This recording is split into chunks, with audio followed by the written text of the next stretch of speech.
Andito ako sa Halifax, downtown sa may Citadel. Kumuha po ako ng criminal check and vulnerable sector check. Dito lang sa may downtown police station. Madali lang naman siya pag pupunta po kayo dito sa may side lang po siya na Citadel. And madali lang siyang makakuha. Mag-fill up ka lang ng form, dalhin mo lang yung identification mo, IDs, passport, and then i-verify lang nila, babayad ka lang $30.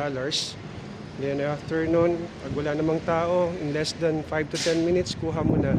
Mabilis ko lang nakuha yung ano ko ngayon, yung vulnerable sector check ko and criminal check. Ayan po, dito po sa police, ano to?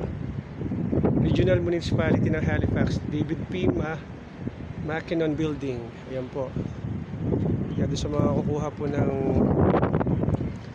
kailangan ng vulnerable sector check and criminal record check. Ito po, dito lang po, malapit lang siya, sa side lang siya, Citadel. And have a good day po, good morning.